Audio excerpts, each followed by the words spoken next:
राज्यामध्ये भाजप सत्तेत आल्यानंतर संघटनात्मक पातळीवरही मोठे बदल करण्यात आलेले आहेत। भाजपचा ओबीसी चेहरा अशी ओळख असलेल्या बावनकुळेंना प्रदेशाध्यक्ष पद देण्यात आलं।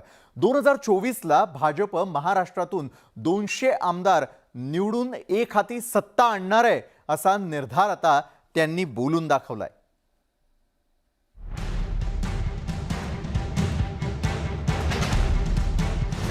भाजप प्रदेशाध्यक्षपदी चंद्रशेखर बावनकुळे।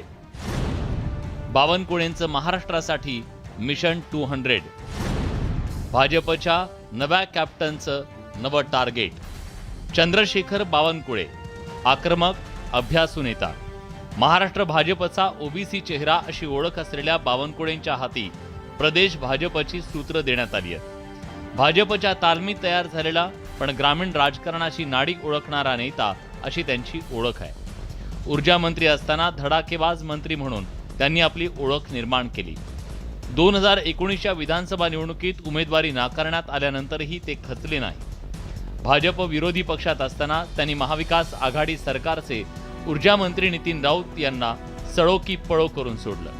विधानसभेची उमेदवारी नाकारणाऱ्या भाजपनं त्यांना विधान परिषदेवर निवडून परत विधिमंडळात नेलं। प्रदेशाध्यक्ष पदाचा विचार करतानाही बावनकुळेंच्या नावाचा विचार झाला। बावनकुळेंनी भाजपला महाराष्ट्रात एकहाती सत्ता देण्याचा निर्धार केलाय।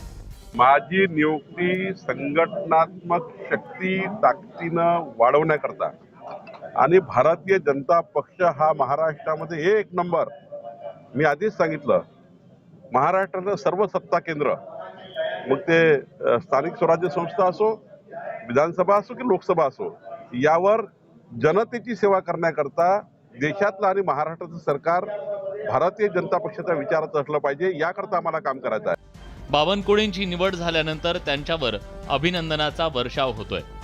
मुंबईचे अध्यक्ष हे माजी मंत्री आणि आमदार आशिष शेलार यांना घोषित केले। मी त्या दोघांचंही मनापासून अभिनंदन करतो। आगामी काळामध्ये दोघांनाही खूप निवडणुका आहेत। ओबीसी नेते चंद्रशेखर बावनकुळे यांची प्रदेश अध्यक्षपदी घोषणा केली। त्याचबरोबर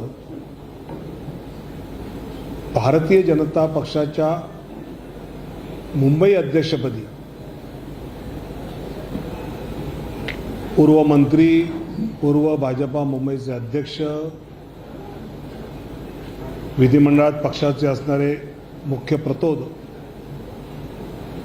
ॲडव्होकेट आशिष शेलार यांची मुंबई अध्यक्षपदी नियुक्ती घोषित केली आहे। केंद्रात आणि राज्यात भाजपची सत्ता आहे, त्यामुळे बावनकुळेंना भाजपच्या विस्तारासाठी अधिक आक्रमक रणनीती आखता येणार आहे। गडकरी फडणवीसांच्या साथीनं बावनकुळे 2024 मध्ये मिशन 200 पूर्ण करतील का याची उत्सुकता आहे। अमरावतीहून संजय शेंडेसह तुषार उपनवर, न्यूज 18 लोकमत।